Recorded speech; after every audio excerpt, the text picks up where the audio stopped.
چاہیے۔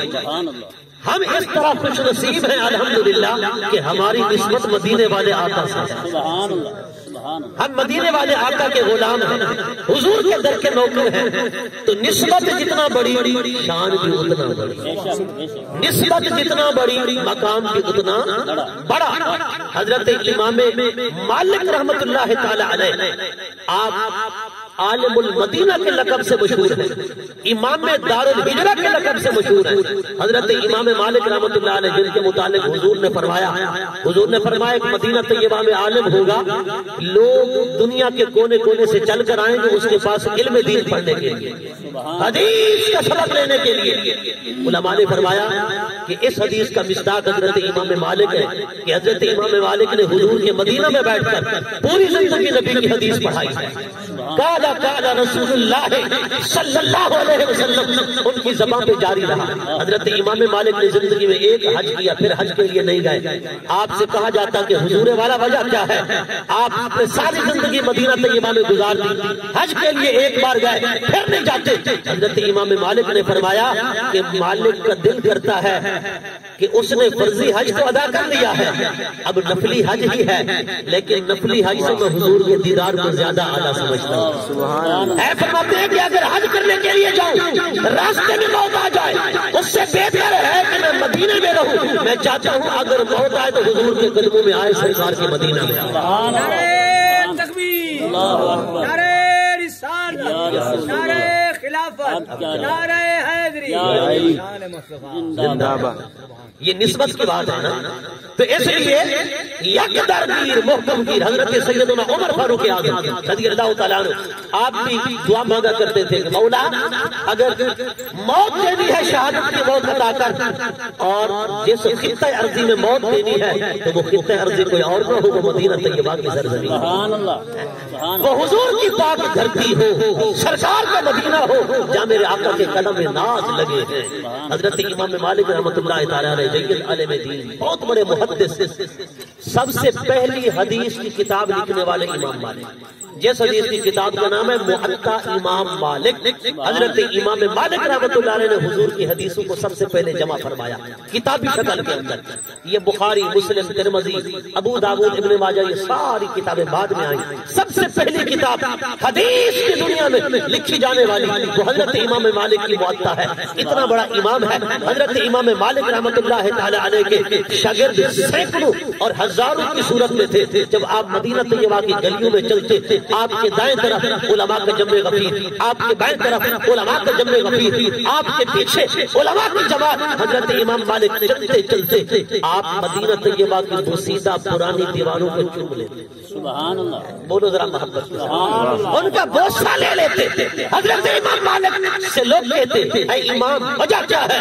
آپ مدینہ طیبہ کی پرانی اور بوسیدہ دیواروں کو چومتے ہیں، انہیں بوسہ دیتے ہیں۔ حضرت امام مالک کہتے یارو تمہیں بوسیدہ دیواریں نظر آتی ہیں پر ان دیواروں میں مجھے تو مصطفیٰ کی تصویریں نظر آتی ہیں، مجھے تو مصطفیٰ کی تصویریں نظر آتی ہیں کہ کبھی انہی دیواروں کے پاس سے حضور کا گزر ہوا ہوگا، کبھی سرکار نے ہاتھ رکھا ہوگا، کبھی سرکار کے جسم پاک کا کپڑا ان دیواروں کو لگا ہوگا۔ حضرت امام مالک رحمت اللہ علیہ فرماتے ہیں اگر ہاتھ نہ لگا ہوگا، کپڑا نہ لگا ہوگا، سرکار کا چہرہ پاک تو انہی دیواروں نے دیکھا ہوگا، بس انہوں نے حضور کا دیدار کیا ہے، میں ان کا دیدار کر رہا ہوں اور میں ان کا احترام کر رہا ہوں۔ یہ نسبت کی بات ہے نا۔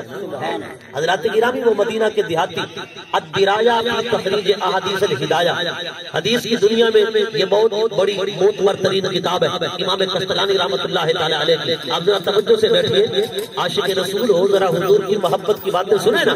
ہے سرکار کے ساتھ لوگوں نے کتنا محبت کی۔ وہ مدینہ کے دیہاتی جب مدینہ کی سرحد پہ آتے، بارڈر پہ آتے تو مدینہ کے پتھر اٹھاتے، چوم کر آنکھوں پہ لگاتے۔ کہا جاتا او مدینہ کے پیڑوں، او بدویوں، او دیہاتیوں، او عربیوں، یہ پتھر کیوں چومتے ہو؟ وہ مدینہ کے دیہاتی کہتے ارے تمہیں نظر آتے ہیں یہ مدینہ کے پتھر ہیں پر ہمیں تو ان میں نسبت رسول اللہ نظر آ رہا ہے۔ ہمیں تو نسبت رسول اللہ نظر آ رہی ہے، ہم پتھروں کو نہیں چوم رہے، ہم تو حضور کی نسبت کو چوم رہے ہیں کہ سرکار کے ساتھ ان مدینہ کے پتھروں کو نسبت حاصل ہے۔ حضرات گرامی یہ نسبت کی بات ہے، وہ حضرت امام اعظم ابو حنیفہ نعمان بن ثابت رضی اللہ تعالیٰ عنہ جن کی نسبت سے ہم اپنے آپ کو حنفی کہلاتے ہیں۔ امام اعظم ابو حنیفہ ایک مرتبہ آپ درس دیتے ہوئے کھڑے ہو گئے، دوران درس، دوران سبق، پھر آپ بیٹھ گئے، پھر کھڑے ہو گئے، پھر بیٹھ گئے، پھر کھڑے ہو گئے۔ جب درس ختم ہوا تو آپ کے شاگردوں نے کہا حضور کیا وجہ تھی؟ آج آپ درس کے درمیان بے چین تھے، اٹھ جاتے پھر بیٹھ جاتے، اٹھ جاتے پھر بیٹھ جاتے۔ حضرت امام اعظم ابو حنیفہ رحمت اللہ تعالی علیہ آپ نے فرمایا اس کی وجہ یہ تھی کہ حضور کے خاندان اہل بیت کا، خاندان نبوت کا ایک سید زادہ میرے سامنے آ جاتا تھا، فرمایا کہ میں اس کے احترام میں کھڑا ہو جاتا، پھر وہ چھپ جاتا، آنکھوں سے اوجھل ہو جاتا، میں بیٹھ جاتا، پھر وہ سامنے آ جاتا، میں پھر کھڑا ہو جاتا، پھر وہ اوجھل ہو جاتا، میں بیٹھ جاتا، پھر وہ سامنے آتا، میں کھڑا ہو جاتا۔ میرے شاگردوں، میرے تلامذہ، میرے کھڑے ہونے کی بس وجہ یہی تھی، میں حضور کے ایک شہزادے کا لقب جگر کا احترام کر رہا ہوں۔ سبحان اللہ، ذرا محبت سے نسبتوں کا احترام ہے نا، نسبتوں کا احترام کریں۔ حضرات گرامی حضرت امام شافعی رحمۃ اللہ تعالی علیہ آپ نے بھی خاندان اہل بیت کا کس قدر ادب کیا، اور حضور کی آل کا بدوی دیہاتی مدینہ کے بارڈر پر آتے تو پتھر چومتے، چوم کر آنکھوں پہ لگاتے۔ انہیں کہا جاتا پتھر چومتے ہو؟ وہ کہتے پتھر نہیں چومتے، ہم رسول اللہ کی نسبت کو چومتے ہیں۔ یہ پتھر عام نہیں، پتھر تو حضور کی مدینہ کے ہیں، پتھر تو سرکار کی اس بات کرتی کے ہیں، سرکار نہیں آئے تھے تو یہ یثرب تھا، حضور آ گئے تو اب یہ طیبہ بن گیا، طیبہ بن گیا، مدینہ۔ سبحان اللہ، سبحان اللہ، سبحان اللہ۔ اب تو اس کی شان یہ ہے کہ رب فرما رہا ہے لا اقسم بہذا البلد وانت حل بہذا البلد، اے حبیب مجھے اس شہر کی قسم ہے جس شہر کے اندر تیرے قدم راز لگتے ہیں، تیرا نزول اجلال ہوتا ہے، تیری جلوہ گری ہوتی ہے۔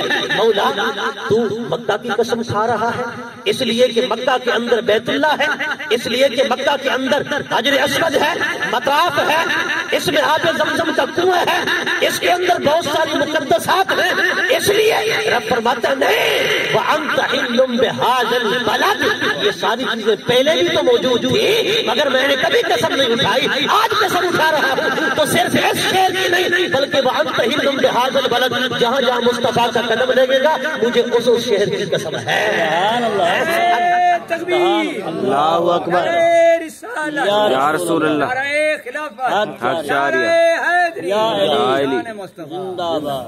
اگر مصطفیٰ کا قدم طائف میں لگے تو مجھے طائف کی قسم، اگر مصطفیٰ کریم کا قدم مکہ میں لگے مجھے مکہ کی قسم، اگر مصطفیٰ کا قدم مدینہ میں لگے مجھے مدینہ کی قسم۔ وَأَنْتَ عِلٌّ بِهَذَا الْبَلَدِ، قرآن کی اس آیت کا مطلب یہی ہے لا اقسم بهذا البلد، اے محبوب اس شہر کی مجھے قسم ہے۔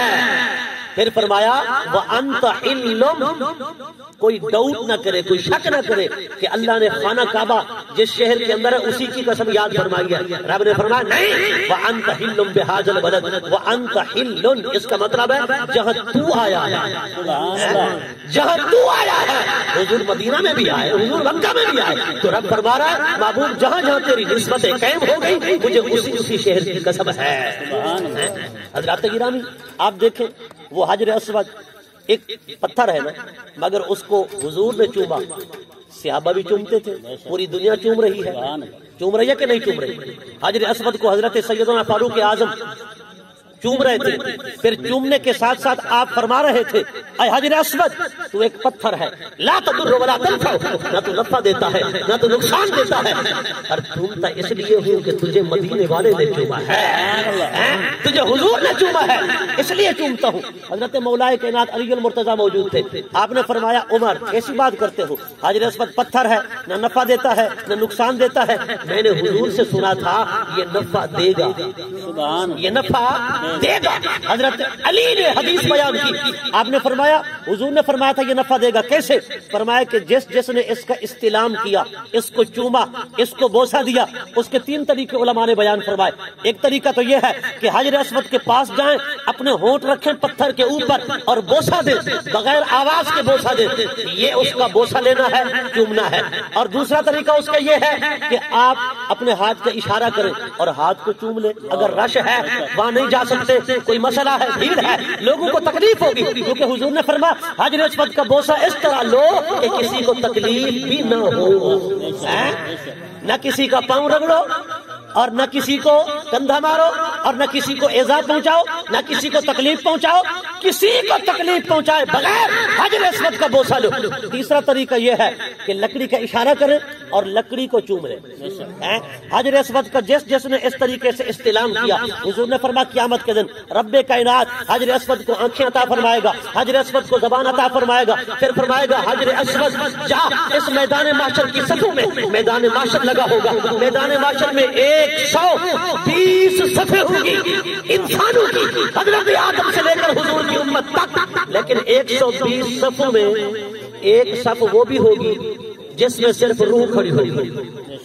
بولو ذرا محبت کے ساتھ، اتنا بڑی روح جو ایک صف کے اندر ہوگی، 120 صفیں، اس میں 40 صفیں دوسرے نبیوں کی امتوں کی اور 80 صفیں جو ہیں وہ حضور کی امت کی۔ 40 صفیں حضرت آدم سے عیسیٰ تک سب پیغمبروں کی امت کی 40 صفیں، لیکن حضور کی امت کی 80 صفیں۔ اس لیے حضور فرماتے ہیں میں اپنی امت کی کثرت پر قیامت کے دن فخر محسوس کروں گا۔ حضور فرماتے ہیں میں فخر کروں گا۔ اب حجر اسود کو آنکھیں مل جائیں گی، حجر اسود میدان محشر میں آئے گا اور آ کر تلاش کرے گا۔ یہ حدیث ہے، اٹھائے مشکات پاک کو، آپ اٹھائیں سنن ابی داؤد کو، اٹھائیں آپ نسائی کو، ابن ماجہ کو پڑھیں، معطئین کو پڑھیں، معطئ امام مالک، معطئ امام محمد، شرح معانی الآثار کو پڑھیں، وغیرہ وغیرہ محدثین نے لکھا ہے۔ میں بہبارہ بات کر رہا ہوں، انہوں نے لکھا حجر اسود کو آنکھیں ملیں گی، حجر اسود کو زبان ملے گی، حجر اسود آئے گا میدان محشر کی صفوں میں، ہر اس بندے کو تلاش کرے گا جس نے اس کا بوسہ لیا، جس نے اس کی طرف ہاتھ کا اشارہ کر کے ہاتھ کو چوما، جس نے لکڑی کا اشارہ کر کے لکڑی کو چوما، حجر اسود تلاش کرے گا، تلاش کر کر کے اسے جنت میں لے جائے گا۔ اب ذرا توجہ کرنا، میں نے کہا یار بڑی عجیب سی بات ہے، لوگ کہتے ہیں وہ نام محمد کو نہ چومو، حضور کے اسم گرامی کو چومنا معاذ اللہ بدعت ہے۔ میں نے کہا بڑی عجیب بات ہے، وہ حجر اسود کو اپنے چومنے والے کو جنت سے جب میدان محشر میں سے تلاش کر کے جنت میں لے جائے گا۔ میں نے کہا تجھے حضور سے اتنا امید بھی نہیں کہ سرکار کا نام چومے اور سرکار جنت میں لے جائے۔ نعرہ تکبیر، نعرہ رسالت، عظمت مصطفیٰ، جشن عید میلاد النبی، حضرت علامہ مولانا مفتی محمد طارق فرید صاحب درانی۔ کتنے لوگ ہو ماشاءاللہ، لیکن لگتا ہے کہ آپ نیند کر رہے ہیں۔ بولے ذرا محبت کے ساتھ حضور، حضور کے لیے بولیں، حضور کے لیے۔ آج حضور کے لیے بولیں گے تو کر سرکار آپ کے لیے بولیں گے۔ حضرات گرامی، میں نے کہا حجر اسود پتھر ہے، وہ اپنے چومنے والے کو میدان محشر کی صفوں میں تلاش کر کے جنت میں لے جا سکتا ہے۔ وہ جو حضور کا نام چومے، حضور کے نام کی تعظیم کرے۔ میں نے کہا تعظیم کرے حجر اسود کی، حجر اسود جنت میں لے جائے گا۔ میں نے کہا تجھے حضور سے اتنا امید بھی نہیں ہے، اور کلمہ پڑھا حضور کا لیکن اتنا نا امید ہے۔ میں نے کہا منکروں کلمہ پڑھانے کا بھی احسان گیا، حضور نے کلمہ پڑھایا، حضور نے تجھے مسلمان کیا، حضور نے جنت کا مستحق بنایا، حضور کا نام چومے تو سرکار اتنا بھی نہیں کریں گے۔ میں نے کہا صدیق اکبر کی حدیث پاک، حضرت ابوبکر نے فرمایا جو حضور کا نام چومے گا سرکار قیامت کے دن فرماتے ہیں میں اس کے لیے قائد ہوں گا، آگے آگے میں جاؤں گا، پیچھے پیچھے وہ آئے گا۔ اس لیے ہم سنی حضور کا نام چومتے ہیں، ہمارا عقیدہ ہے نا کہ سرکار ہمیں جنت میں لے جائیں گے۔ اچھا یہ اللہ تعالیٰ کا نام ہے نا، ذاتی نام ہے اللہ کا، اللہ کیا نام ہے؟ بول دیں اللہ، کیا اللہ ہے؟ سارے بولے، سارے جس کا خدا ہے وہ بولے اللہ۔ اچھا ہونٹ ملے ہیں؟ ہونٹ ملے ہیں؟ نہیں ملے۔ اب بولے حضور کا ذاتی نام محمد، محمد۔ ہونٹ ملتے ہیں کتنے بار؟ 2 بار۔ میں نے کہا یار دلائل اپنی جگہ، دلائل اپنی جگہ اور باتیں اپنی جگہ، تکرار اپنی جگہ، مناظرے اپنی جگہ، ساری باتیں اپنی جگہ۔ رب کعبہ کی قسم ہے، رب نے اپنے یار کا نام ہی ایسا بنایا ہے جو چومے بغیر ادا ہی نہیں ہوتا، جو چومے بغیر ادا ہی نہیں ہوتا۔ میں نے کہا حضور کا نام لو تو 2 بار ہوٹ مل جائیں۔ میں نے کہا تو چومے نہ چومے، تیرے ہوٹ تو چوم رہے ہیں، تیرے ہوٹ تو چوم رہے ہیں۔ حضرات گرامی، حضور کی نسبت اور حضور کی ذات کے ساتھ پیار کریں، حضور کی نسبت کے ساتھ محبت کریں۔ میں نے کہا حضرت سیدنا صدیق اکبر رضی اللہ تعالیٰ عنہ، حضور سرکار کائنات جب آپ کا وصال ہوا، آپ کے گنبد خضرا پر حضرت صدیق اکبر کو لے گئے، جنازہ رکھا حضور کے دروازے کے سامنے، لیکن دروازہ نہیں کھلا۔ حضرت عمر فاروق اعظم، حضرت عثمان ذو النورین، مولائے کائنات علی المرتضیٰ، انہوں نے دروازے کے سامنے کھڑے ہو کر حضور پر پڑھا درود و سلام۔ کیا پڑھا؟ درود و سلام۔ لیکن درود و سلام جب پڑھا نا، رجال کشی والے نے لکھا تالا لگا ہوا تھا، کنڈا لگا ہوا تھا، تالا کھل گیا، کنڈا کھل گیا، دونوں پٹ کھلتے چلے گئے، اندر سے آواز آئی اوصل الحبیب الی الحبیب، اب دیر نہ کرو، جلدی سے یار کو یار سے ملا دو۔ میں نے کہا صدیق اکبر کو یہ مقام کیسے ملا ہے؟ اور صدیق اکبر کو یہ مقام زیادہ نمازوں کی وجہ سے نہیں ملا، زیادہ روزوں کی وجہ سے نہیں ملا، زیادہ زکات کی وجہ سے نہیں ملا، عبادات اور ریاضات کی وجہ سے نہیں ملا۔ میں نے کہا میر عبد الوہاب الگرامی نے یہ حدیث پاک لکھی ہے کہ حضرت سیدنا صدیق اکبر نے زیادہ نوافل نہیں پڑھی، زیادہ نوافل روزے نمازیں نہیں کی۔ حالانکہ ضروری نہیں ہے کہ بندہ مطلب ہے کہ زیادہ نوافل روزے عبادات اور ریاضات کرے، ہاں جی، تو اس کو مقام مل جائے۔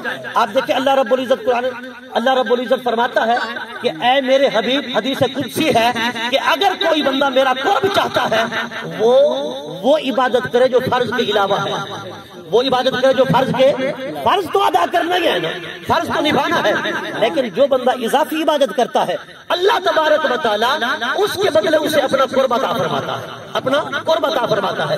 حضرت صدیق اکبر کو زیادہ عبادات نوافل زیادہ نہیں تھے، لیکن حضور کا قرب زیادہ حضرت ابوبکر صدیق کو ملا، اور مقام بھی زیادہ حضرت ابوبکر صدیق کا۔ اس کی وجہ علماء فرماتے ہیں حدیث کی روح سے صدیق اکبر کے دل میں ایک ایسی چیز تھی جو کسی اور کے دل میں اس طرح نہیں تھی۔ فرماتے وہ کیا تھی؟ فرمایا ابوبکر صدیق کے دل میں ایک راز تھا، وہ راز حضور کی محبت تھی، سرکار کا عشق تھا۔ اسی کے صدقے رب نے یہ مقام عطا فرمایا، اسی کے صدقے رب نے یہ شان عطا فرما دی۔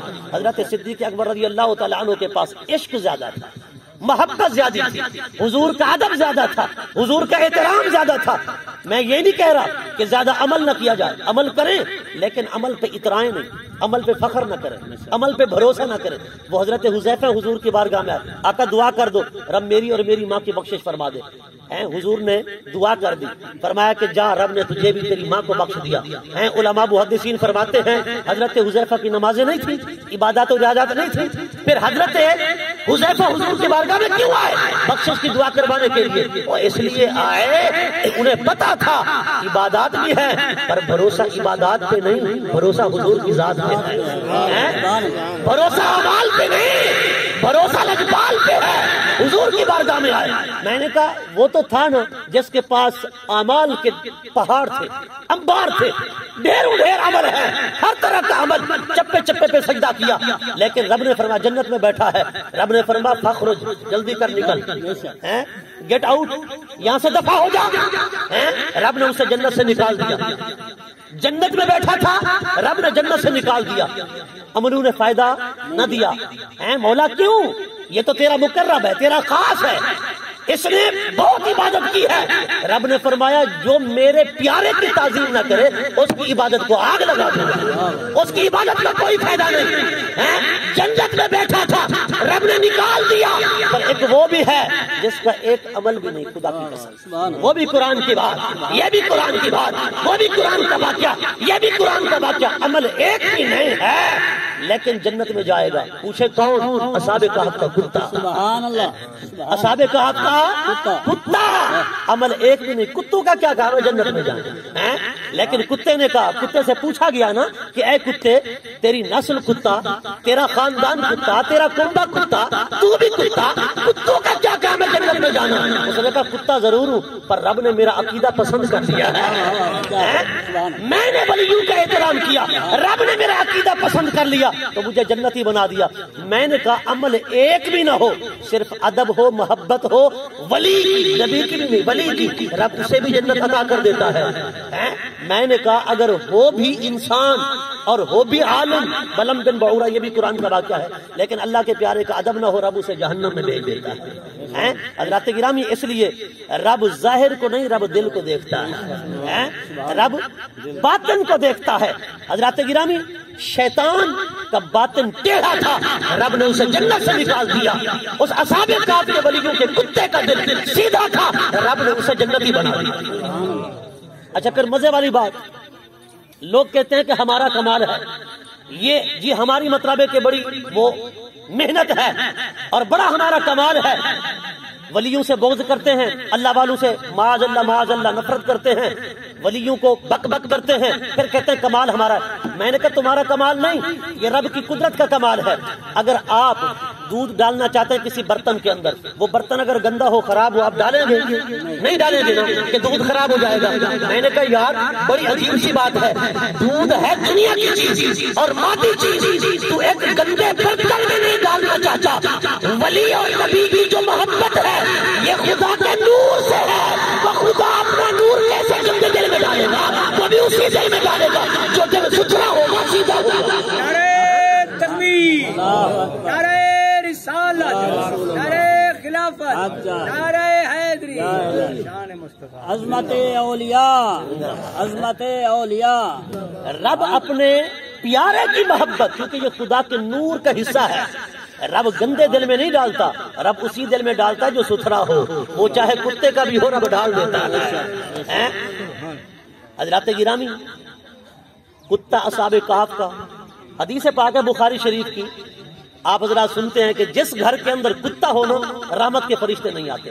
لیکن وہ کتا رکھوالی کا نہ ہو, اگر کھیت کی رکھوالی کرتا ہے, جانوروں کی رکھوالی کرتا ہے, آپ کے گھر کی حفاظت کے لیے ہے, حفاظت حراست کے لیے, نگہبانی اور نگرانی کے لیے کتا رکھا گیا, تو اس کی شریعت میں اجازت ہے.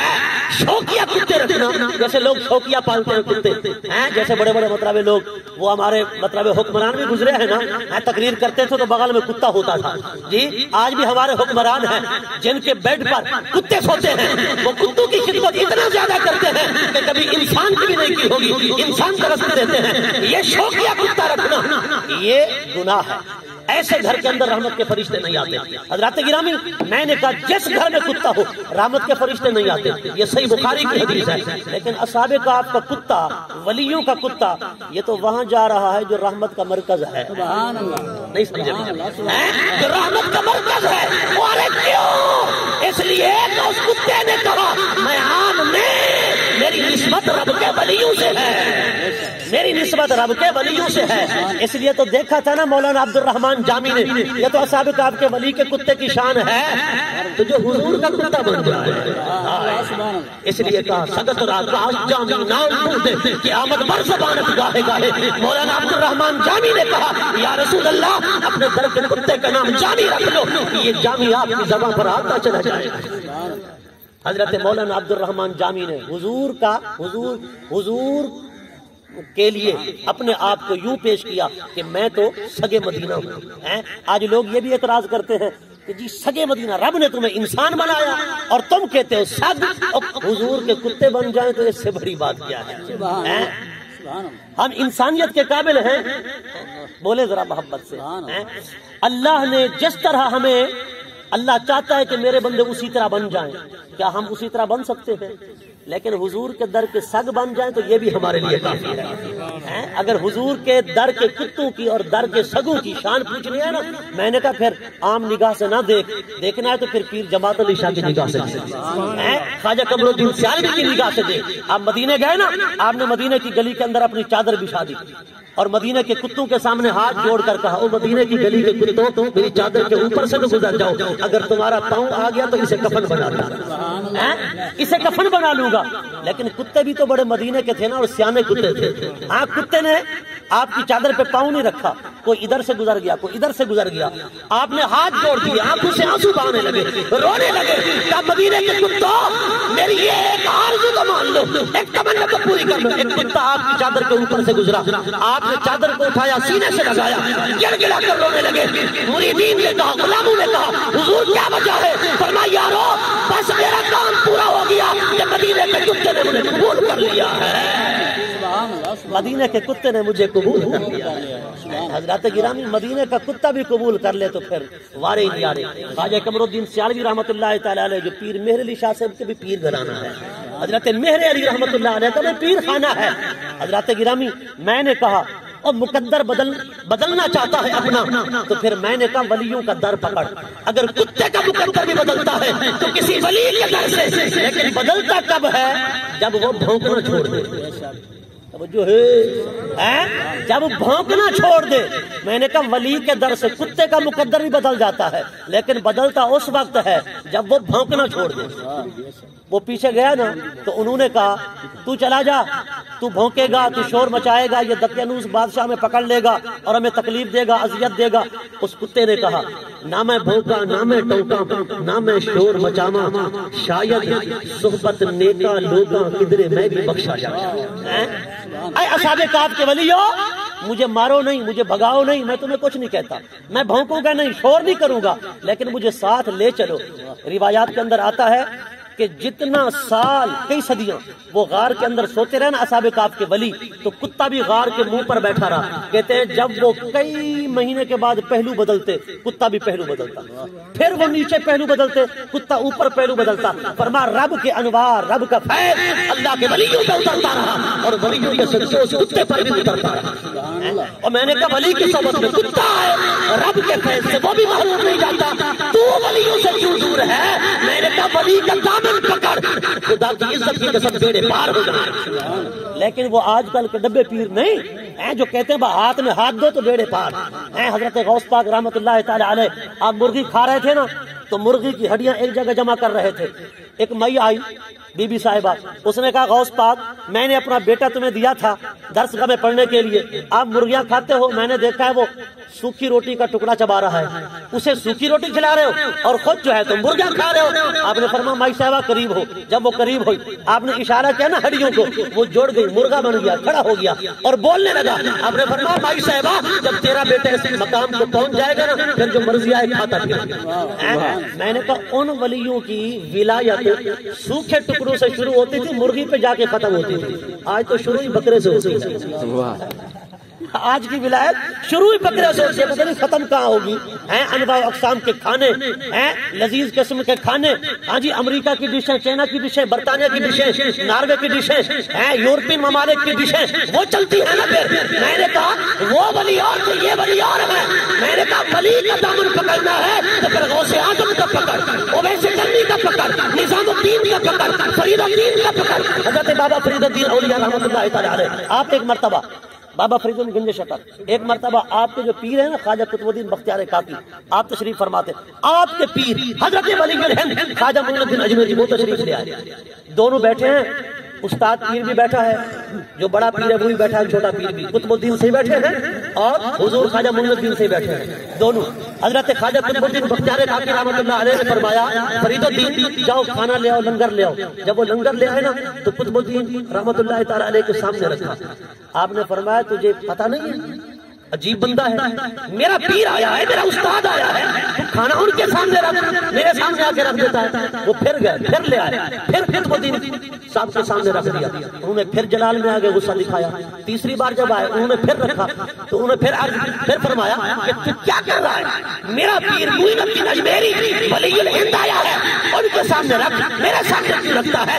بابا فرید گنج شکر رحمۃ اللہ عرض کرتے ہیں حضور بس میں نے تو صرف آپ کا ہی در دیکھا ہے، کسی اور کا دیکھا کسی اور کا دیکھا ہی نہیں۔ اگر ان کا در بھی دکھایا ہے تو آپ نے دکھایا ہے، اور میں نے کہا پیر سے محبت کرنی ہے تو یوں کر، ان کا احترام کرنا تو یوں کر۔ پھر حضرت بابا فرید گنج شکر رحمۃ اللہ علیہ ایک مرتبہ اپنا پاؤں جو رکھ رہے ہیں نا، یہ پاؤں کی جو انگلیاں ہیں ایسے رکھ رہے ہیں، درویش درسگاہ میں بیٹھے دیکھ رہے تھے آج بابا صاحب کیا کر رہے ہیں۔ تھوڑی دیر کے بعد قریب ہے، بابا جی یہ کیا کر رہے تھے؟ آپ نے فرمایا میں